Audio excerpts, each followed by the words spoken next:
கருணை அருட்பெரும் ஜோதி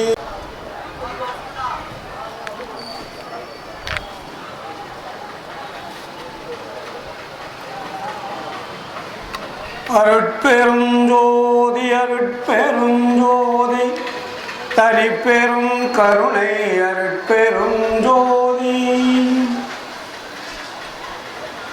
நினைந்து நினைந்து உணர்ந்து உணர்ந்து நினைந்து நினைந்து உணர்ந்து உணர்ந்து நெகிழ்ந்து நெகிழ்ந்து அன்பே நிறைந்து நிறைந்து ஊற்றெழும் கண்ணீரதனால் உடம்பு நனைந்து நனைந்து அருள்ளமுதே நன்னினியே ஞான நடத்தரசே என்னுரிமை நாயகனே என்று என்னுரிமை நாயகனே என்று வனைந்து வனைந்து ஏத்ததும் நாம் வம்மின் உலகியலி மரணமிலா பெருவாழ்வில் வாழ்ந்திடலாம் கண்டி புனைந்துரையேன் பொய் புகழேன் சத்தியம் சொல்கின்றேன் பொற்சபையில் பொற்சிற்றபையில் தருணம் இதுவே புகும் தருணம் இதுவே புகும் தருணம் இதுவே அருட்பெரும் ஜோதி அருட்பெரும் ஜோதி தனிப்பெரும் கருணை அருட்பெரும் ஜோதி ஆன்மநேய ஒருமைப்பாட்டு உரிமை உடைய சகோதர சகோதரிகள் அனைவருக்கும் முதற்க நன்றி கடந்த வணக்கத்தையும் வாழ்த்துக்களையும் தெரிவித்துக் கொள்கிறேன். விழுப்புரம் மாவட்டம் சங்கராபுரம் என்னும் இந்த நகரிலே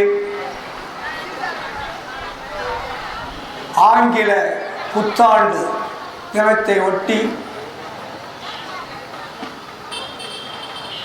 சங்கராபுரம் வள்ளலார் மன்றம் சார்பில் 8வது ஆண்டாக உலக புரட்சியாளர் திரு அருட்பிரகாச வள்ளலாரின் ஜீவகாருண்ய அன்னதான பெருவிழாவும் சன்மார்க்க கொள்கை விளக்க பொதுக்கூட்டமும் இங்கே பேருந்து நிலையத்தில் அத்தனை மக்களும் அறிந்து கொள்ளக்கூடிய அளவிற்கு இந்த நிகழ்ச்சியை அமைத்திருக்கின்றார்கள். அவர்களுக்கெல்லாம் அன்பு கலந்த நன்றியும் பாராட்டுகளையும் தெரிவித்துக் கொள்கிறேன். இந்த நிகழ்ச்சிக்கு முயற்சி எடுத்துக்கொண்ட அத்தனை அன்பு உள்ளங்களுக்கும் நன்றியும் பாராட்டையும் தெரிவித்துக் கொள்கிறேன். நமது ஆன்மநேய சகோதரர் ஜெயா அண்ணாமலை அவர்கள் முன்னதாக பேச போட்டிருக்கிறார்கள்.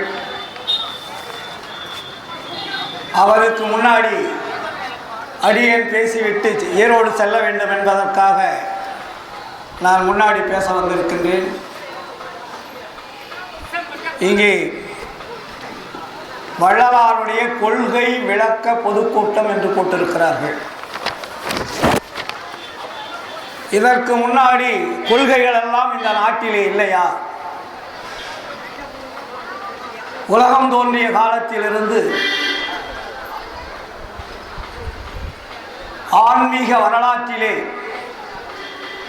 அரசியல் வரலாற்றிலே கொள்கையின் அடிப்படையில் தான் எல்லாமே நடந்து கொண்டிருக்கிறது. அந்த கொள்கையினுடைய வரலாறுகள் எல்லாம் என்னவாக போய்கொண்டிருக்கிறது, என்ன நாட்டிலே நடந்து கொண்டிருக்கிறது, பல்லாயிரம் ஆண்டுகளாக மனித இனம் ஏன் அழிந்து கொண்டிருக்கிறது, மனிதர்களுடைய குற்றமா, கொள்கையை வகுத்து தந்தவர்களுடைய குற்றமா? சிந்திக்க வேண்டும்.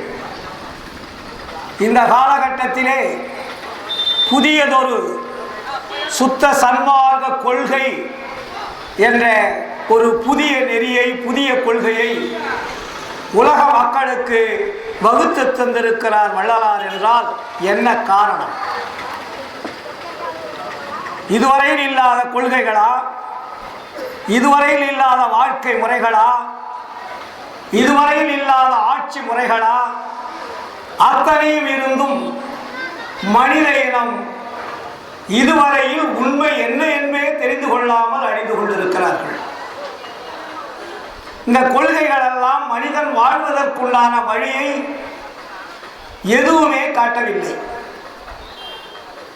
எல்லா ஆன்மீகமே, ஆன்மீகம் என்றாலே ஒரு பக்தி நெறி என்று நினைத்துக் கொண்டிருக்கிறோம். ஆன்மீகம் என்றாலே ஒரு கோயிலிலே போய் சாய் கும்பிடுவதுதான் என்று நினைத்துக் கொண்டிருக்கிறோம். ஆன்மீகத்திற்கும் அரசியலுக்கும் தொடர்பில்லை என்று கூட பேசிக் கொண்டிருக்கிறார்கள். ஆன்மீகம் இல்லை என்றால் அரசியல் இல்லை. ஆன்மீகம் எந்த வழியில் செல்லுகிறதோ அந்த வழியில் தான் அரசாட்சி இருக்கும். மனிதன் அப்பொழுதுதான் மனிதனாக வாழ முடியும். ஆனால் இதுவரையிலே இருந்த ஆன்மீக வழிகாட்டிகள் எல்லாம் அரசியலிலே தூண்டுகோலாக இருந்து குப்பைகளை கிளறிவிட்டுக் கொண்டிருந்தார்களே தவிர இந்த உலக மக்களுடைய வாழ்க்கை நெறியை புரிந்து கொள்ளுவதற்கும் தெரிந்து கொள்வதற்குண்டான வழிமுறையை காட்டவில்லை. இது எப்படி இன்று நேற்றல்ல, சுமார் 5000 ஆண்டுகளுக்கு மேலாக உலகத்தை, உலக மனித குலத்தை அழித்துக் கொண்டிருக்கிறது தான் எல்லா கொள்கைகளும். அது ஜாதியாக இருக்கட்டும், மதமாக இருக்கட்டும், சமயமாக இருக்கட்டும், எல்லா கொள்கைகளுமே அழிவு பாதையை நோக்கி செல்லுவதற்குண்டான வழியை காட்டினார்களே தவிர மனித வாழ்க்கைக்குண்டான உண்மையான நெறியை, உண்மையான வழிகாட்டுதலுக்குண்டான கொள்கை முறைகளை உலகத்திலே இதுவரையில் யாரும் காட்டவில்லை. ஆனால் இந்த உலகை படைத்தவன் யார் என்பது கூட தெரியாமல் நாம் எல்லோரும் வாழ்ந்து கொண்டிருக்கிறோம். நமக்கு முன்னாடி இருந்த அருளாளர்களும் வழிகாட்டவில்லை. இந்த உலகை படைத்த இறைவனுக்கல்லவா அந்த கஷ்டம் தெரியும். உலகை படைத்தவன் ஒருவன், அண்டங்களை படைத்தவன், உயிர்களை படைத்தவன், கிரகங்களை படைத்தவன், பஞ்சபூதங்களை படைத்தவன், எல்லாவற்றையும் படைத்துவிட்டு உயிர்களையும் படைத்து உயிர்கள் வாழ்வதற்குண்டான வழிமுறைகளையும் படைத்த கடவுளை நாம் இதுவரையில் கண்டு கொண்டிருக்கிறோமா? இதற்கு முன்னால் இருந்த ஆன்மீக அருளாளர்கள் உண்மையான கடவுள் என்று யாராவது நமக்கு காட்டியிருக்கிறார்களா? கடவுளிலே எத்தனை கொள்கைகள் இருக்கிறது, எத்தனை கடவுள்கள் இந்த நாட்டிலே நடமாடிக் கொண்டிருக்கிறார்கள். கடவுள்களுள் பெயரால் தான் இந்த நாடு அழிந்து கொண்டிருக்கிறது என்பதை நாம் முதலிலே தெரிந்து கொள்ள வேண்டும். அரசியல் என்பது அழிவுபாதைக்கு கொண்டு போவதற்குண்டான வழியை காட்டியதுதான் ஆன்மீகம். ஏன் இந்த நாட்டிலே அரசியலிலே எவ்வளவு குழப்பங்கள், எவ்வளவு பிரச்சனைகள்! கடந்த ஆண்டிலே இந்திய நாட்டிலே, தமிழகத்திலே எவ்வளவு துன்பம், துயரம், அச்சம், பயம் மிகுந்த மக்களாக நாம் வாழ்ந்து கொண்டிருந்தோம். புயலிலே சிக்கினோம், விவசாயத்திற்கு உண்டான மழை இல்லாமல் சிக்கினோம், இப்பொழுது பெரிய புயல் வந்தது. இப்படி பலவாறான இயற்கை சுழற்சியினால், சூழலினால் இந்த மனித சமுதாயம் அழிந்து கொண்டிருக்கிறதே. அதற்கு மேல் நம்மளுடைய அரசாட்சி முறைகள், ஆட்சி முறைகள், அவர்களுடைய ஆட்சி முறைகளுடைய வரலாறுகளை பார்த்தோமானால் இந்த உலகம் முழுவதும் மனிதனை சுரண்டி கொண்டிருக்கக்கூடிய ஆட்சியை தான் பார்த்து கொண்டிருக்கிறோம். அது எந்த ஆட்சியாக இருந்தாலும் இல்லை, பரவாயில்லை. நம்ம நாட்டிலே மக்களை காப்பாற்றுவதற்காக தான் அரசாட்சி இருக்கிறது. அந்த அரசாட்சி என்பது மக்களுடைய வறுமையை போக்க வேண்டுமே, வாட்டத்தை போக்க வேண்டுமே, துன்பங்களை போக்க வேண்டுமே, துயரங்களை போக்க வேண்டுமே. எந்த அரசாட்சியாவது நம் கண் முன்னாடி இதுவரையில ஏழை எளிய மக்களுடைய துன்பங்களையும் துயரங்களையும் போக்கி இருக்கிறதா? நாம் ஓட்டு போட்டு தேர்ந்தெடுத்த மக்கள், ஆட்சியாளர்கள், அதிகாரத்தில் இருப்பவர்கள் இந்த நாட்டிலே கொள்ளையடித்து சுரண்டி கொண்டிருப்பதைத்தான் நாம் பார்த்து கொண்டிருக்கிறோம். நாம் ஓட்டு போட்டவர்கள் கோடியிலே புரண்டு கொண்டிருக்கிறார்கள். ஆனால் நாம் எங்கே ஏழையிலே மண்ணிலே பிச்சை எடுத்துக் கொண்டிருக்கிறோம். வாழ்வதற்கு வழி தெரியவில்லை. ஆட்சி பிடிப்பதற்கு அடித்துக் கொண்டிருக்கிறார்கள். கொலைகார கூட்டம், கொள்ளைக்கார கூட்டம், வன்முறை கூட்டம் இந்த நாட்டிலே சூறையாடி கொண்டிருக்கிறது. இதையெல்லாம் பார்த்துதான் வள்ளலார் சொல்லுகிறார், இங்கே கருணையில ஆட்சி கடிகி ஒழிக, அருள் நேர்ந்த நன்மார்கள் ஆள்க, தெருள் நேர்ந்த நல்லோர் நினைத்த நலம் பெறுக, எல்லோரும் வாழ்க இசைந்து என்று சொன்னார் வள்ளலார். மனித இனத்தை காப்பாற்ற வேண்டிய ஆட்சி மனித இனத்தை அழித்துக் கொண்டிருக்கின்றார் என்றால் அந்த ஆட்சி அழிந்து போக வேண்டும் என்று சாபம் கொடுத்தவர் வள்ளலார். இன்று நேற்றல்ல, பிரிட்டிஷ்காரனுடைய ஆட்சி காலத்திலேயே இந்த சாபத்தை கொடுக்கிறார். அப்பொழுது இந்த நாட்டிலே அரசாட்சி செய்பவர்கள், ஆன்மீக சிந்தனையாளர்கள் இந்த மனித குலத்திற்கு என்ன வழிகாட்டி இருக்கிறார்கள், எந்த கொள்கை எடுத்து மக்களுக்கு புரிய வைத்திருக்கிறார்கள்? அறிவு அறிவு என்று சொல்லிக் கொண்டிருக்கிறார்கள், பகுத்தறிவு என்று சொல்லிக் கொண்டிருக்கிறார்கள். பகுத்தறிவு என்றால் என்ன? கடவுள் கொள்கை மறுப்புக்கு படித்தறிவு கொள்கை என்று சொல்லுகிறார்கள். பகுத்தறிவு என்றால் என்ன? கடவுள் கொள்கை மறுப்புக்கு பகுத்தறிவு பெயர் வச்சிருக்காங்க. அதல்ல பகுத்தறிவு. எவன் ஒருவன் உண்மையை அறிந்து, ஆன்மாவை அறிந்து, இறைவனை அறிந்து, தன்னலம் இல்லாத பொது வாழ்க்கை வாழக்கூடிய ஒரு கொள்கையை காட்டுவது எதுவோ அதுதான் பகுத்தறிவு. பகுத்தறிவு கொள்கைதான் சுத்த சன்மார்க்கம் என்ற இந்த கொள்கை விளக்கத்திலே பூத்தப்படுகிறது. வள்ளலார் காட்டியது சுத்த சன்மார்க்க கொள்கை என்று பெயர் வைக்கிறார். கொள்கை வேண்டும். கொள்கை இல்லாமல் எந்த ஒரு இயக்கமும் நடைபெறாது. வள்ளலார் கொள்கையை பிரித்தார். ஆன்மீகம் என்பது என்ன? ஆன்மீகம் என்றால் என்ன? முதல் அதை நாம் தெரிந்து கொண்டோமா?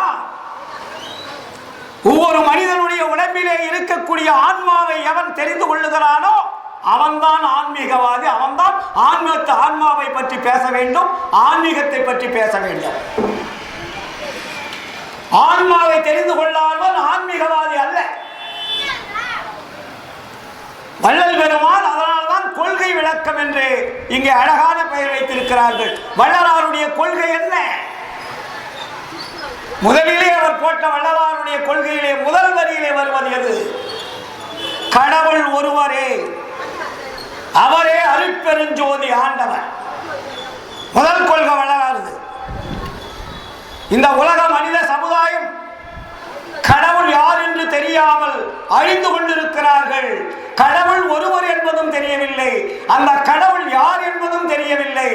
அவரவர்கள் கற்பனை கதைகளாக இந்த மக்களை மாய வலையிலே சிக்க வைத்து விட்டார்கள். வள்ளலார் வந்துதான் கடவுள் யார் என்பதை நமக்கு காட்டுவதற்காக முதல் கொள்கையை வைத்தார். அந்த கடவுள் தான் அருட்பெருஞ்சோதி. அது தனிப்பெரும் கருணையாக இந்த உலகத்தை இயக்கிக் கொண்டிருக்கிறது. அது நீங்கள் சொல்லுகின்ற கடவுள் அல்ல, ஆலயங்களிலே இருக்கக்கூடிய கடவுள் அல்ல. பிரம்மா, விஷ்ணு, சங்கரன், மகேஸ்வரன், சதாசிவன், இயேசு, அல்லாஹ், புத்தர் என்ற கடவுள் அல்ல. பல கோடி அன்னங்களை இயக்கிக் கொண்டிருக்கக்கூடிய மாபெரும் சக்தி வாய்ந்த ஒரு பேரொளி பிழம்பு. அது எங்கே இருக்கிறது? பல கோடி அண்டங்களை இயக்கிக் கொண்டிருக்கக்கூடிய ஒரு மாபெரும் சக்தி வாய்ந்த பேரண்டம் இருக்கிறது. அந்த பேரண்டத்திலே பஞ்சபூதங்கள் இல்லை, அது அருள் நிறைந்திருக்கிறது. அந்த அருள் நிறைந்த இடத்திலே நடனமிட்டுக் கொண்டிருக்கக்கூடிய ஒரு மாபெரும் ஒளி வட்டம் இருக்கிறது. அங்கே அந்த ஒளிதான் அந்த கோடிகள் எல்லாம் இயக்கிக் கொண்டிருக்கிறது. அங்கிருந்துதான் எல்லா இயக்கத்திற்குண்டான ஆற்றல் வந்து கொண்டிருக்கிறது என்ற ஒரு பேர் உண்மையை இந்த உலக மக்களுக்கு சொன்னவர் வள்ளலார். எத்தனையோ விஞ்ஞானிகள், அறிவியலாளர்கள் இதுவரையும் கண்டுபிடிக்க முடியாத கடவுளை, அருளாளர்கள் கண்டுபிடிக்க முடியாத கடவுளை, சித்தர்கள், யோகிகள், ஞானிகள் கண்டுபிடிக்காத கடவுளை வள்ளலார் கண்டுபிடித்தார். அந்த கடவுள் எவ்வண்ணமாக இருக்கிறார்? ஒளி வண்ணமாக இருக்கிறார். அந்த ஒளியை எப்படி தெரிந்து கொள்வது? அது ஒவ்வொரு உடம்பில் இருக்கக்கூடிய ஆன்மாவில் இருப்பதுதான் அந்த ஒளி. நீங்க வெளியே போய் கடவுளை தேட வேண்டிய அவசியம் இல்லை. ஆன்மா இல்லை என்றால் உயிர் இல்லை, உயிர் இல்லை என்றால் உடம்பில்லை, உடம்பு இல்லை என்றால் வாழ்க்கை இல்லை. அப்ப எது இயக்கிக் கொண்டிருக்கிறது? உங்களுடைய உடம்பை இயக்கிக் கொண்டிருக்கக்கூடிய அந்த ஒளி எங்கிருந்து வந்தது? அந்த ஒளிக்கும் இறைவனுக்கும் என்ன தொடர்பு இருக்கிறது? இதை தெரிந்து கொண்டால் மட்டுமே மனிதன் மனிதனாக வாழ முடியும். இல்லை என்றால் மக்கள். இந்த உண்மையை தான் வள்ளல் பெருமான் நமக்கு மிக தெளிவாக சொல்லுகிறார். கொள்கையிலே முதல் கொள்கை, அந்த கடவுள் எங்கே இருக்கிறார்? வள்ளலார் பதிவு செய்கிறார். அண்டளவு எவ்வளவோ அவ்வளவும், அவற்றில் அமர்ந்த சராசர அளவு எவ்வளவோ அவ்வளவும், கொண்டதுவாய் கொண்டதுவாய் கொண்டு கொண்டு மேலும் கொள்வதற்கு இடம் கொடுத்து கொண்டு சலிப்பின்றி அகண்டவதாய், அதுவும் கடந்த வெளியாய் அதுவும் கடந்த தனிவெளியாய் ஒன்றகு சிற்றம்பலத்தே ஓங்குகின்ற தனிக்கடவுள் ஒருவர் உண்டே கண்டீர். இந்த கடவுள் எங்கே இருக்கிறார்? நீங்கள் அளந்து பார்க்க முடியுமா? கண்ணிலே பார்க்க முடியுமா? கடவுளிடத்திலே நெருங்க முடியுமா? அந்த கடவுளை நெருங்க முடிவதற்கு வழிகாட்டியவர் வள்ளலார். அந்த கடவுளை காண்பதற்கு வழி சொன்னவர் வள்ளலார். அந்த கடவுள் எப்படி இருக்கிறதா? எங்குமாய் விளங்கும் சிற்றவை இடத்தே இது அது என உரைப்பதறிதாய், தங்குமோர் இயற்கை தனி அனுபவத்தை தங்கு என்னை தன்மயமாக்கி பொங்கும் ஆனந்த போக போக்கியனாய் புத்தமுத அறுத்தி அங்கையே கனிவோன்று அமர்ந்து அருள் புரிந்த அருட்பெருஞ்சோதி என் அரசே. பல கோடி அண்டங்களை இயக்கக்கூடிய அந்த மாபெரும் சக்தி வாய்ந்த பேரொளி ஒளி பிழம்பை, அந்த அருட்பெருஞ்சோதி ஆண்டவரை உலக வரலாற்றிலேயே எந்த ஞானியும் வர வைக்கவில்லை. வள்ளல் பெருமான் சித்தி விழாக திருமாளியிலே அந்த ஆண்டவரை வர வைத்தவர் வள்ளலார். என்ன நாம் வாழ்ந்து கொண்டிருக்கிறோம்? என்ன புரிந்து கொண்டிருக்கிறோம்? நம்முடைய தாய் தந்தை என்று தெரியாத தருதலைகளாக இருக்கின்றோம். உண்மையான தாயார், உண்மையான தந்தையார் எதற்காக வாழ்ந்து கொண்டிருக்கிறோம்? எதற்காக மடிந்து கொண்டிருக்கிறோம்? வாழ்வதற்கும் அழிவதற்குமாகவா இறைவன் நம்மை படைத்திருக்கிறான். அப்படி இருந்தால் அவன் இறைவனா? வள்ளலார் சொல்லுகின்றார், மனிதன் பிறப்பு உயர்ந்த பிறப்பு. உலகத்திலே உயர்ந்த அறிவுள்ள பிறப்பு எது என்றால் மனித பிறப்பு. அந்த மனித பிறப்பு உயர்ந்த அறிவுள்ளது எதை தெரிந்து கொள்ள வேண்டும்? உயர்ந்த பேரறிவுள்ள தந்தையை தெரிந்து கொள்ள வேண்டும். அந்த தந்தை தான் அருட்பெருஞ்சோதி ஆண்டவர். அந்த ஆண்டவரை தெரிந்து கொள்வதற்குத்தான் நம்முடைய உடம்பிலே ஆன்மா என்ற ஒளி நம்மை இயக்கிக் கொண்டிருக்கிறது. நம்முடன் இருக்கக்கூடிய அந்த ஆன்மாவை தெரிந்து கொள்ளாமல் நீங்கள் வெளியிலே எப்படி போய் கடவுளை தெரிந்து கொள்வீர்கள்? உங்களை இயக்கக்கூடிய, உங்களை செயல்படுத்திக் கொண்டிருக்கக்கூடிய, உங்களுக்கு எல்லா அறிவு ஆற்றலையும் கொடுத்து கொண்டிருக்கக்கூடிய அந்த ஆன்மா, அந்த உள்ளொளி உங்களுடைய உடம்பிலே இருக்கிறது. அதுதான் உள்ளொளி ஓங்கிட உயிரொளி விளங்கிட வெள்ளொளி காட்டிய மெய் அருட்கடல். அந்த மெய் அருட்கடல் எங்கே இருக்கிறது? உச்சிக்கு கீழே, உள்நாக்குக்கு மேலே, சிறுமூளை பெருமூளை மத்தியிலே 1008 கமல இதழ்கள் போல் மூளை மறைத்துக் கொண்டிருக்கக்கூடிய அந்த உள் பாகத்தில் சிறு ஒளியாக இயங்கிக் கொண்டிருக்கக்கூடிய இறைவன் தான் அருட்பெருஞ்சோதி ஆண்டவர். இதை தெரியாமல் நாம் என்ன செய்திருக்கிறோம்? நமக்கு எப்படி வழிகாட்டி இருக்கிறார்கள்? இதைத்தான் வள்ளலார் சொன்னார். கரை உரைத்த கற்பனையை நிலை என கொண்டாடும் கண்மூடி வழக்கமெல்லாம் மண்மூடி போக. மனித இனத்தை அழித்துக் கொண்டிருக்கக்கூடிய கற்பனை கதைகள் இந்த நாட்டிலே நடமாடி மனித இனத்தை அழித்துக் கொண்டிருக்கிறது. ஆனால் இனிமேல் அதை நம்பாதீர்கள். நான் உண்மையான வழிபாட்டு முறையை வடலூர் பெருவெளியிலே சத்திய ஞான சபையை கட்டி அங்கே இறைவன் ஒளியாக இருக்கிறார் என்ற ஒரு விளக்கத்தை உலக மக்களுக்கு காட்டுவதற்காகத்தான் இங்கே அருகில் உள்ள வடலூரிலே வள்ளல் பெருமான் சத்திய ஞான சபையை தோற்றுவித்திருக்கிறார். இந்த படங்களிலே பார்க்கிறீர்கள் அல்லவா? அது ஆண்டவர் இருக்கும் இடம். அது வேறொன்றுமல்ல, நம்முடைய தலைபாகம் தான் சத்திய ஞான சபை. சத்திய ஞான சபை என்னுள் கண்டனன், சன்மார்க்க சித்தியை யான் பெற்றுக் கொண்டனன். புரிகிறதா? அப்போ கடவுள் எங்கே இருக்க?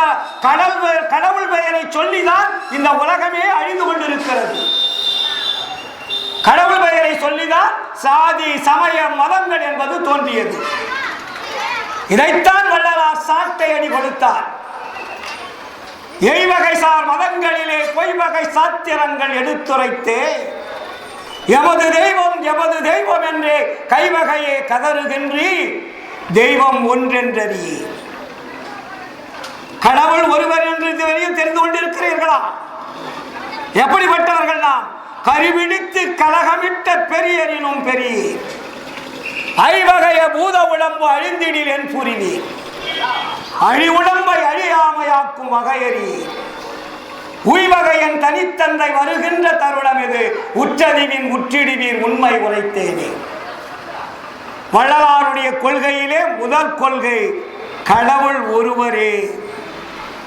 அந்த ஒருவரை தெரிந்து கொள்வதற்குத்தான், அந்த ஒருவரிடத்திலே தொடர்பு கொள்வதற்குத்தான், அந்த ஒருவரிடத்திலே நாம் அருளை பெறுவதற்குத்தான் மீதி அத்தனை கொள்கைகளும் கீழே உள்ளது. முதல் கொள்கை கடவுள் கொள்கை. ஏனென்றால் நம்முடைய கடவுள் தான் நம்மை அனுப்பியிருக்கிறார். அருட்பெருஞ்சோதி ஆண்டவருடைய குழந்தைகள் தான் நாம் எல்லோரும். இங்கே வந்து ஜாதியினால் மதத்தினால் சமயத்தினால் வேறுபட்டு சின்ன பின்னமாகி ஆன்மநேயம் இல்லாமல் மனித நேயம் இல்லாமல் ஜீவநேயம் இல்லாமல் அழிந்து கொண்டிருக்கிறோம். இதற்கு நாம் எல்லோரையும் பழி சொல்லிக் கொண்டிருக்கிறோம். ஆனால் வள்ளலார் வந்து தெளிவுபடுத்துகிறார். ஏ மனித ஜீவர்களே, இதுவரையில் இருந்தது போல் இனியும் வீண்காலம் கழிக்காதீர்கள். இதுவரையில் நீங்கள் எப்படி வேண்டுமானாலும் இருந்திருக்கலாம், உங்களை எப்படி வேண்டுமானாலும் மாற்றி படைத்திருக்கலாம், உங்களை எவ்வளவு பேர் வேணாலும் ஏமாற்றி இருக்கலாம். இனிமேல் நீங்கள் ஏமாறாதீர்கள். உங்களை காப்பதற்கு நீங்கள் தான் முதலாளி. உங்களை பாதுகாப்பதற்கு நீங்கள் தான் உத்தமனாக வேண்டும்.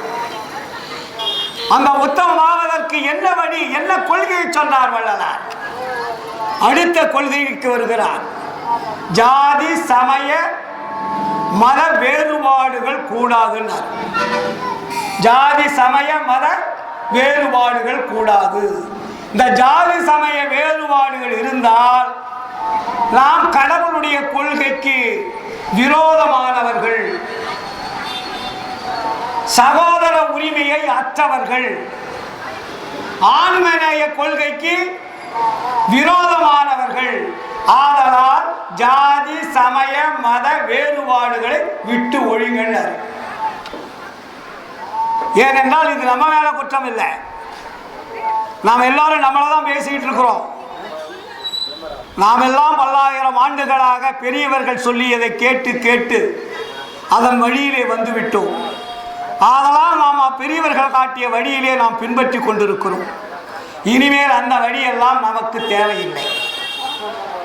இப்பொழுது விஞ்ஞான காலம், அறிவியல் காலம், அறிவுக்கு தெளிவுபடுத்தக்கூடிய காலம்.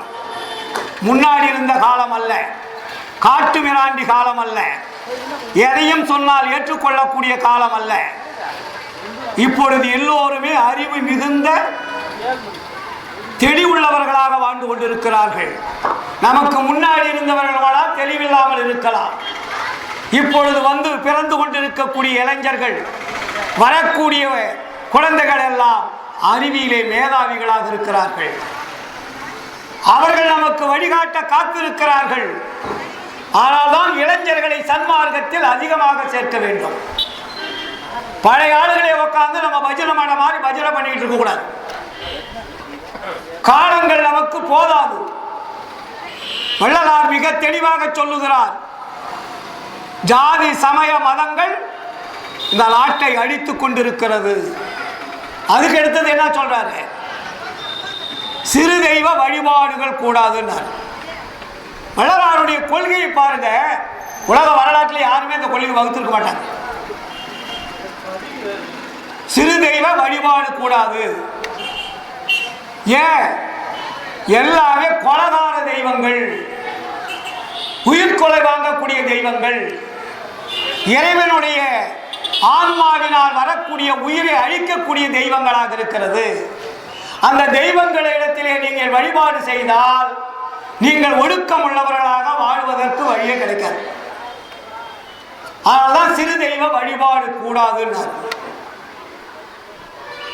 நலிதரு சிறிய தெய்வம் என்று அங்கோ பலபெயர் நாட்டி ஆடு பன்றி பழிதர கொண்டு போகவும் கண்டே புந்தி நொந்து உளம் நடுக்குற்றேன் என்றார்.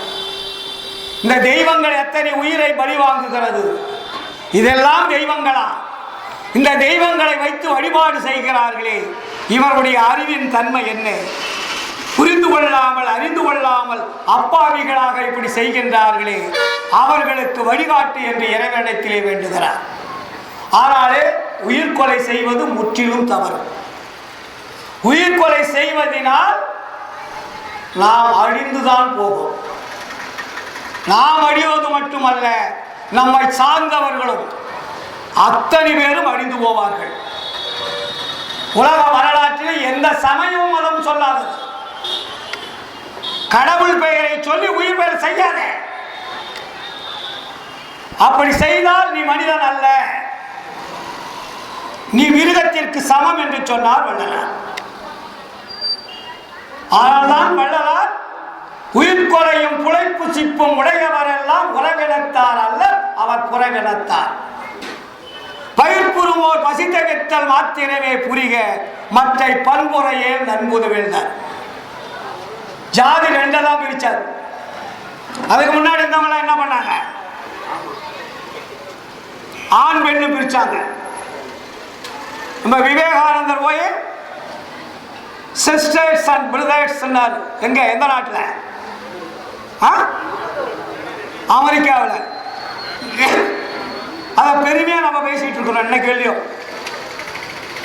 வள்ளலார் வந்து என்ன சொல்றாரு? சகோதர சகோதரிகளே என்றது அது வார்த்தை. சிஸ்டர்ஸ் அண்ட் பிரதர்ஸ் சகோதர சகோதரிகளே. ஆனா வள்ளலார் வந்து ஒரு மாபெரும் உண்மையை நமக்கு பூத்துகிறார். இங்கே என்ன உண்மை? ஆண்மநேய ஒருமைப்பாட்டு உரிமை உடைய சகோதரர்களே சகோதரிகளே. பிரதர்ஸ் அண்ட் சிஸ்டர்ஸ் என்பது எது? ஆண்மநேய ஒருமைப்பாட்டு உரிமை உடையவர்களே என்பது என்ன? அங்க ஆண் பெண்ணை பிரிச்சுட்டாங்க.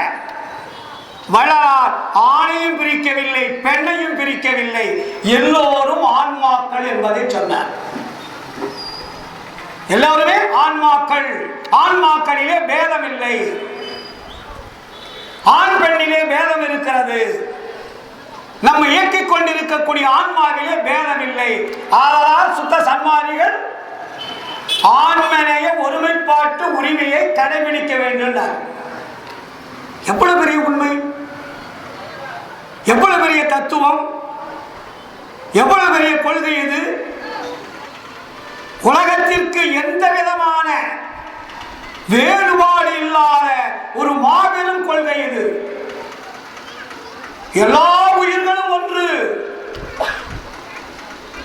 அது ஆடா இருக்கட்டும், மாடா இருக்கட்டும், பாம்பா இருக்கட்டும், தேடா இருக்கட்டும், பன்னியா இருக்கட்டும், மனிதனா இருக்கட்டும், அந்த உயிர்களை இயக்கக்கூடிய தன்மை உள்ளது. எல்லாம் ஒரே தன்மையாக இருக்கிறது. அங்கே வேறுபாடு கிடையாது. மாட்டுக்கு வேற ஆன்மா, பன்னிக்கு வேற ஆன்மா, பாம்புக்கு வேற ஆன்மா கிடையாது.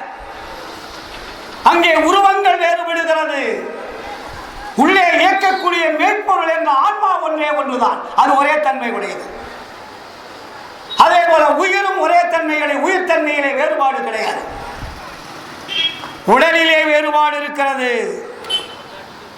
உயிரிலே வேறுபாடு இல்லை, ஆன்மாவிலே வேறுபாடு இல்லை. அப்ப உடம்பை வைத்துக் கொண்டு நீங்க எல்லாம் செஞ்சிட்டு இருக்கிறீங்க. அது பிறப்பினுடைய பஞ்சபூதங்களால் கிடைக்கக்கூடிய உடம்பு. நாம் செய்யக்கூடிய குற்றங்களினால் கிடைக்கக்கூடிய உயிர்கள், உடம்புகள் மாற்றிக்கொண்டே இருக்கும். நீங்க முன்பிறவியில் பாம்பா இருந்திருப்பீங்க, நான் பண்ணியா கூட இருந்திருப்பேன். இது ப்ரமோஷன் பர்த். இந்த ப்ரமோஷன் பர்த் மனித பிறப்பு கொடுக்கப்பட்டு இருக்கிறது. அதெல்லாம் உயர்ந்த பிறப்பு. உயர்ந்த படிப்பு படிச்சுட்டா மேல் அதிகாரி ஆகும் இல்லை. அதே மாதிரி பிறப்புகளிலே உயர்ந்த பிறப்பு என்பது ப்ரமோஷன் பர்த், உயர்ந்த அறிவுள்ள மனித பிறப்பு. இந்த உயர்ந்த அறிவுள்ள பிறப்பு தான் உண்மையை தெரிந்து கொள்ள வேண்டும். எல்லா உயிரும் ஒன்று இந்த அறிவு தெரிஞ்சிருந்துச்சுன்னா தப்பு பண்ணுவோமா? கொள்ளடிப்போமா? கள்ளப்பணம் வைத்திருப்போமா? தீவிரவாதம் வருமா? நக்சல் பார்ட்டி வருமா? ஏழை மக்களை ஏமாற்றி அரசியல்வாதிகள் கொள்ளடிப்பார்களா? ஆன்மீகவாதிகள் கொள்ளடிப்பார்களா? உயிர் தன்மை தெரியவில்லை, ஆன்மா தன்மை தெரியவில்லை. என்ன மோடாமொழியா வாழ்ந்து கொண்டிருக்கிறார்கள்.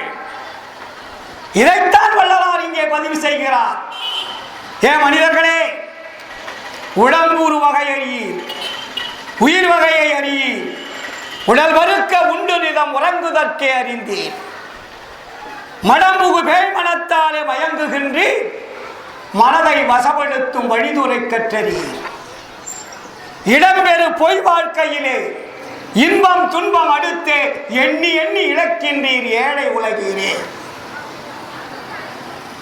டோட்டல் எல்லாருமே ஏழைதான். எவன் ஒருவன் உடம்பையும் உயிரையும் ஆன்மாவையும் தெரிந்து கொள்ளாமல் வாழுகிறானோ அவன் அத்தனை பேரும் ஏழைதான். அவன் கோடீஸ்வரனா இருந்தாலும் சரி, கோமலாண்டியா இருந்தாலும் சரி, பிச்சைக்காரனா இருந்தாலும் சரி, அவன் எவ்வளவு பெரிய பிசினஸ் மேனா இருந்தாலும் சரி, உடம்பை பற்றியும் உயிரை பற்றியும் தெரிந்து கொள்ளாமல் வாழுகிறவன் ஏழைகள் தான். ஏழைகள் என்றால் என்ன? பணம் இல்லாதவன் ஏழைகள் என்று பெயர். இங்கே அருள் இல்லாதவன் ஏழைகள் என்று வள்ளலார் சொல்லுகிறார். எது அழியக்கூடியது அதைத்தானே நம்பிக்கொண்டிருக்கிறீர்கள். அழியாமல் இருக்கக்கூடிய அந்த மேற்பொருளை நம்பவில்லையே. அப்படி இருந்திருந்தால் மரணம் வருமா? மரணத்தில் சந்தேகம் வருமா? இன்னும் நம்மளுடைய தமிழ்நாட்டில் இருக்கக்கூடிய உயிர் எப்படி போறது என்ற வழி தெரியாமல் பேசிக் கொண்டிருக்கிறோமே. உயிரை பற்றி தெரிந்து கொண்டிருந்தால் இப்படிப்பட்ட ஒரு அவமான நிலை நம்ம நாட்டிற்கு வந்திருக்குமா? இதைத்தானே வள்ளலார் சொல்லுகிறார். உடம்புரு வகை அறியீர், உயிர் வகையை அறியீர், உடல் வறுக்க உண்டு நிலம் உறங்குதற்கே அறிந்தீர், மடம்புகு பேய்மனத்தாலே மயங்குகின்று மனதை வசப்படுத்தும் வழிதுரை கற்றறீர். இடம்பெறு பொய் வாழ்க்கையிலே நீ வாழக்கூடிய வாழ்க்கை பொய் வாழ்க்கை. இடம்பெறு பொய் வாழ்க்கையிலே இன்பம் துன்பம் அடுத்தே எண்ணி எண்ணி இழக்கின்றீர் ஏழை உலகீரே. நடம்புரி என் தனித்தந்தை வருகின்ற தருணம் இது. நன்னியது நன்னினோ புண்ணியம் சாதீரே. நீ எவ்வளவு பெரிய ஆளா இருந்தா என்ன, நாட்டை ஆளக்கூடிய சக்கரவர்த்தியாக இருந்தா என்ன, ஒரு நிமிடத்தில் மாற்றக்கூடிய சித்தர்களாக இருந்தால் என்ன, எவன் ஒருவன் மரணம் வருகிறதோ அவன் சராசரி மனிதன் தான். அவன் பெரியவன் கிடையாது, சின்னவன் கிடையாது. ஆற்றால் ஒரு 10 பைசா புரோஜனம் தெளிவா சொல்றாரு. இறந்தவரை எடுத்திடும் போது அலற்றுகின்ற உலகி இரவாத பெருவர நீர் ஏறடைய மாட்டீர். மறந்திருந்தீர் பிடி மூப்பில் சம்மதமோ உமக்கு. உனக்கு உடம்புக்கு பிடி வரலாமா, மரணம் வரலாமா, யமன் உன்னை நெருங்கி விடுவானா? அப்ப இதையெல்லாம் வைத்துக் கொண்டு வாழக்கூடிய வாழ்க்கை என்ன வாழ்க்கை? தெளிவுபடுத்தினார். மனிதன் எப்படி வாழ வேண்டும் என்ற கொள்கையை வகுத்து தந்தவர் வள்ளலார். ஆனால் வையகத்தீர் வானகத்தீர் மற்றகத்தீர் உமது வாழ்க்கையெல்லாம் வாழ்க்கையென மதித்து மயங்காது. அப்ப என்ன வாழ்க்கை? உரு மரண வாதனையை தவிர்த்த வாழ்க்கையதே வாழ்க்கையென மதித்ததனை பெறவே செய்யகத்தே விரும்பி இங்கே வந்திடுமின். வடலூர் பெருவெளியிலே உண்மை ஒழுக்க நெறியை உலக மக்களுக்கு காட்டி இந்த ஒழுக்க நெறியில் வாழ்ந்தால்தான் நீ இறைவனை காண முடியும், இறைவனுடைய அருளை பெற முடியும், உன்னுடைய உடம்பையும் உயிரையும் ஆன்மாவையும் காப்பாற்ற முடியும் என்ற ஒரு மாபெரும் பொது கொள்கையை வகுத்து தந்தவர் வள்ளலார். சும்மா ஏதோ வள்ளலார் கொள்கைன்னா சாப்பாடு போடுறதை மட்டும் நினைச்சிடாதீங்க. என்ன வாழ்க்கை வாழ்ந்து கொண்டிருக்கிறீர்கள்? நாட்டை சூறை காட்டி கொண்டிருப்பது வாழ்க்கையா? நாட்டை கொள்ளையடித்துக் கொண்டிருப்பது வாழ்க்கையா? ஏழை எளியவருடைய பணத்தை படைபடைத்த வைத்துக் கொண்டு அடக்குமுறைகள் வைத்து ஆட்சியை பிடிப்பது வாழ்க்கையா? இதுவா வாழ்க்கை முறையை பற்றி ஆண்டவர் சொல்லி இருக்கிறார். இதைத்தான் வள்ளலார் சொல்லுகிறார். இங்கே ஆண்மனை ஒருமைப்பாட்டு உரிமை என்னவென்று தெரிந்திருந்தால் எல்லோரும் இன்புற்று வாழ வேண்டும் என்ற உண்மை உனக்கு தெரிந்திருக்கும். எல்லா உயிர்களும் இன்புற்று வாழ வேண்டும் என்று சொன்னாரே வள்ளலார், என்ன அர்த்தம்? கொல்லா நெறியே குவலயமெல்லாம் ஓங்க வேண்டும் என்று சொன்னாரே, என்ன அர்த்தம்? உயிர்கள் பேதம் இல்லாமல் வாழ்வதுதான் வாழ்க்கை. கொள்ளையடித்து வாழ்வது வாழ்க்கையா? ஏமாற்றி வாழ்வது வாழ்க்கையா? நம்முடைய சகோதரனிடத்திலே அவன் ஏழையாக இருக்கிறாரே அவனுடைய உழைப்பை உரிந்து தின்னுவது வாழ்க்கையா? நம்முடைய சகோதர உரிமை அல்லவா? நம்முடைய ஆண்மநேய ஒருமைப்பாட்டு உரிமை அல்லவா? இதைத்தானே வள்ளலார் இந்த நாட்டிலே பிச்சைக்காரர்களாக, ஏழைகளாக, சாப்பாட்டிற்கு வழி இல்லாதவர்களாக மாற்றிவிட்ட உலகம் இது. இன்று நேற்றல்ல, 150 ஆண்டுகளுக்கு முன்னாடி இருந்து இந்த நாடு எப்படி இருந்தது? மனிதன் வாழ வேண்டியவன் பஞ்சையாய் பரதேசியாய், உணவுக்கு வழி இல்லாமல், உடுக்க உணவில்லாமல், இருக்க இடமில்லாமல் நாய் போல் திரிந்து கொண்டிருந்த வாழ்க்கை அல்லவா இந்த சமுதாய வாழ்க்கை. இதை மாற்றுவதற்காக வந்தவர் தான் வள்ளலார். பட்டினி இல்லாத உலகத்தை காட்ட வேண்டும். முதலிலே இந்த உலகத்திலே பசி, பட்டினி, வறுமை என்பதை போக்க வேண்டும் என்ற ஆர்டரை வாங்கினார். கவர்னர் கிட்ட இல்ல, ஜனாதிபதி கிட்ட இல்ல, அருட்பெருஞ்சோதி ஆண்டவர் கிட்ட ஆர்டர் வாங்கினவர் வள்ளலார். அவரை யாரும் ஒன்றும் பண்ண முடியாது. இது வருங்காலம் சுத்த சன்மார்க்க காலம். உங்கள் ஆட்சி அதிகாரங்கள், கொலை கொள்ளை அத்தனையும் அழிய போகின்ற காலம். சன்மார்கள் விழிப்புடன் இருக்க வேண்டும். சன்மார்களிலே சில பேர் குழப்பவாதிகளாக இருக்கிறார்கள், வெட்கக்கேடாக இருக்கிறது. அண்ணாமலை சன்மார்க்க ஆட்சி பரவ வேண்டும் என்று ஒரு இயக்கத்தை ஆரம்பித்தால் அதற்கு எதிர்ப்பு. என்ன சன்மார்க்கம் தெரியவர்களுக்கு? அருளையில் நன்மார்கள் ஆள வேண்டும் என்று சொன்னாரே, என்ன காரணம்? எப்படி அருளாளர்கள் ஆட்சியிலே உட்கார முடியும்? நீ அருள் உள்ளானா மாறி ஆட்சியை உட்கார வேண்டாமா? நாட்டை திருத்த வேண்டாமா? ஏழை எளிய மக்களை சமச்சீராக கொண்டு வர வேண்டாமா? வள்ளலார் சொன்னாரே, ஒத்தாரும் உயர்ந்தாரும் தாழ்ந்தாரும் எவரும் ஒருமை உளராகி உலகியல் நடத்தல் வேண்டும். என்ன அர்த்தம் இருக்கு? எப்படி நீ ஒருமை உடன் கொண்டு வர முடியும்? இன்னொருத்த ஆட்சிகிட்ட போய் காலில் விழுவ முடியுமா? சன்மார்கள் விழித்திருக்க வேண்டிய காலம், சன்மார்கள் நாட்டை ஆள வேண்டிய காலம், அருளாளர்கள் நாட்டு மக்களை காப்பாற்ற வேண்டிய காலம், ஏழை எளியவர்களை காப்பாற்ற வேண்டிய காலம். எப்படி முடியும்? ஒருவரும் ஒரு செங்கோல் எடுக்க வேண்டும், மாபெரும் துணிவு வர வேண்டும். அச்சம் பயம் துன்பம் என்பதை நம்மிடத்தில் ஒழியணும். எப்படி ஒழியும்? பற்றற்று இருந்தால் ஒழியும். உலக உயிர்களிடத்தில் அன்பு பாராட்ட வேண்டும், கொள்ளையடிக்க கூடாது. இன்னொருத்தருடைய பொருள் நம்ம இடத்துக்கு வரக்கூடாது. இன்னொரு ஏழையினுடைய ஒரு 10 பைசா கூட நம்ம பாக்கிட்டு வரக்கூடாது. சன்மாரிகள் எல்லாம் உத்தமர்கள். உத்தமர் தான் உறவு வேண்டும் சொன்னார வள்ளலாறு. இந்த நாட்டிலே உத்தமர்கள் எங்க போய் தேடுவீங்க?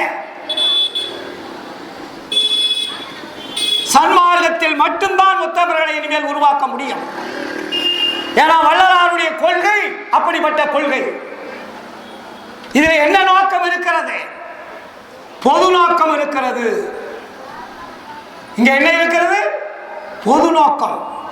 இதிலே ஜாதி இருக்கக்கூடாது, சமயம் இருக்கக்கூடாது, மதம் இருக்கக்கூடாது, உயர்ந்தோர் தாழ்ந்தோர் என்ற பேதம் இருக்கக்கூடாது, ஏழை எளியவர் என்ற பேதம் இருக்கக்கூடாது. ஆனால் வள்ளலாருடைய கொள்கையிலே பொது நோக்கம் வேண்டும் எழுதுகிறார். பொது நோக்கம் என்ன? எல்லா உயிர்களும் வாழ வேண்டும் என்று நினைப்பது பொது நோக்கம். கொள்ளையடிப்பதல்ல, ஓட்டுக்கு காசு கொடுத்துட்டு ஓட்டு வாங்குவதல்ல, கொள்ளையடித்த பணத்தை கோடி கோடியாக மக்களிடத்திலே கொட்டி அவர்களை இன்னும் கடன்காரர்களாக மாற்றி ஆட்சி பீடத்தில் அமர்ந்து ஏழைவர்களை நடுத்தெருவிலே பிச்சை எடுக்க வைப்பதல்ல. இது பொது நோக்கம். இந்த பொது நோக்கம் என்பது எந்த உயிர்களிடத்திலும் பாராபட்சம் காட்டாமல் எல்லா உயிர்களும் இன்புற்று வாழ வேண்டும் என்ற கொள்கையை கடைபிடிப்பதுதான் பொது நோக்கம். இதுதான் வள்ளலாருடைய கொள்கை விளக்க பொதுக்கூட்டங்கள். அதுக்கப்புறம் என்ன சொல்றாங்க? இறந்தவரை புதைக்க வேண்டும், எரிக்க கூடாது. நம்ம இதுவரை எத்தனை உயிர்களை கொளுத்திக் கொண்டிருக்கிறோம். ஒரு குரூப்பு புதைக்குது, பல குரூப்பு எரிக்குது. அதில் இன்னைக்கு எலக்ட்ரிக்கல் பணம் எரிக்கிறதுக்காக எலக்ட்ரிக் அடுப்பை வந்துருச்சு. உள்ள விட்டா 2 நிமிஷத்துல சாம்பல் கை கொடுத்துருவாங்க. இது எவ்வளவு பெரிய கொடூரமான பாவம் தெரியுமா? இந்த நாட்டை கெடுப்பதற்கு, நாட்டை அழிப்பதற்கு இதை விட ஒரு பெரிய கொடூரமானது எதுவுமே கிடையாது. வள்ளல் பெருமான் இறந்தவரை புதைக்க வேண்டும், எரிக்க கூடாது. ஏன் புதைக்கணும்? ஏன் எரிக்க கூடாது?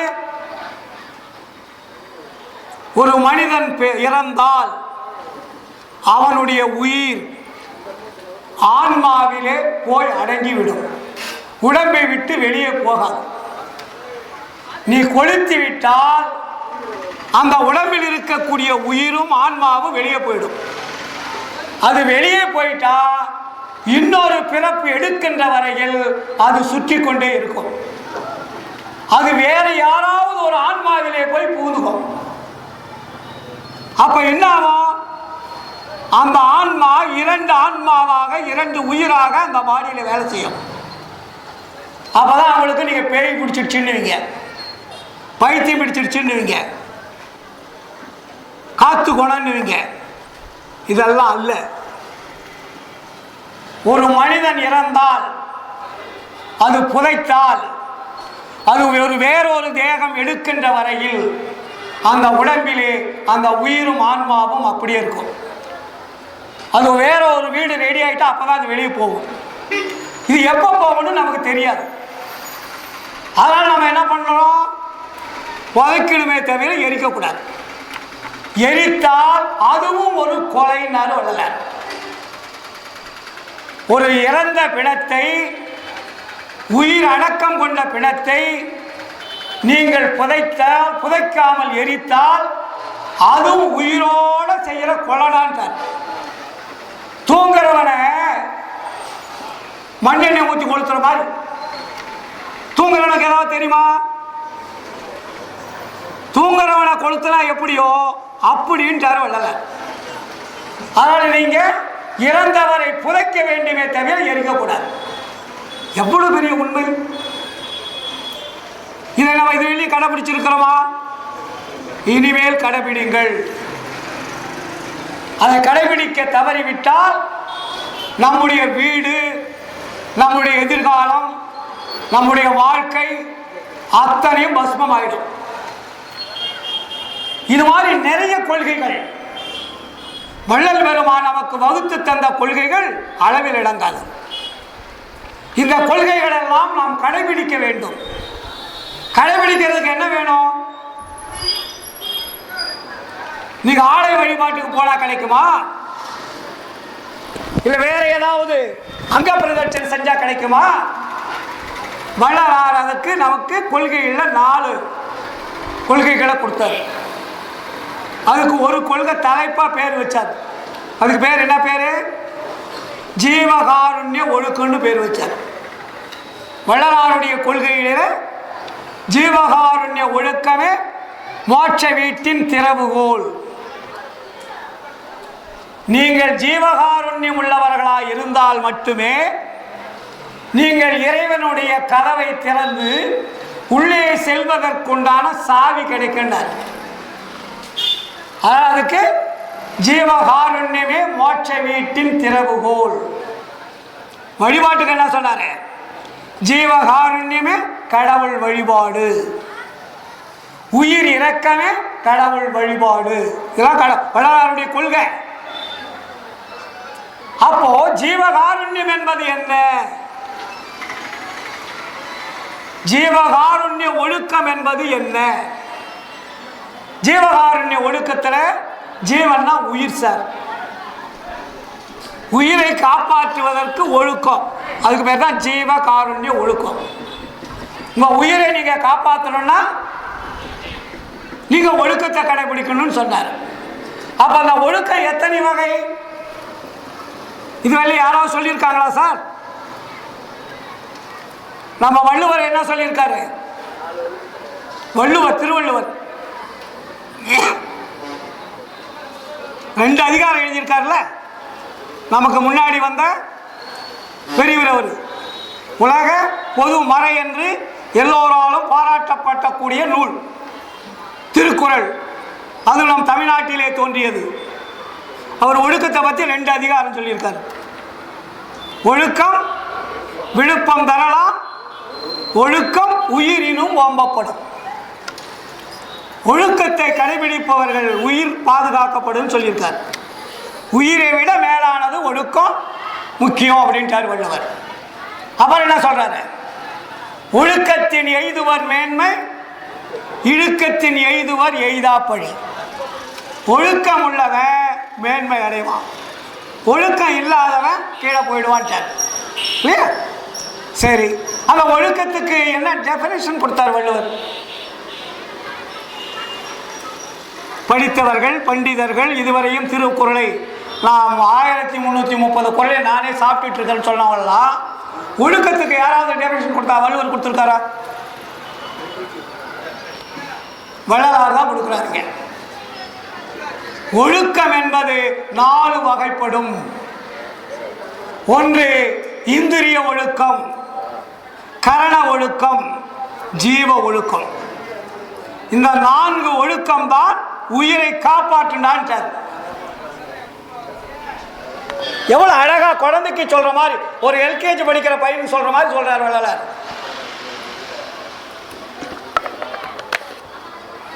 இந்திரிய ஒழுக்கம், கரண ஒழுக்கம், ஜீவ ஒழுக்கம், ஆன்ம ஒழுக்கம். இந்த 4 ஒழுக்கத்தை கடைபிடிப்பவர்களுடைய உயிர் பாதுகாக்கப்படும், மரணம் வராது.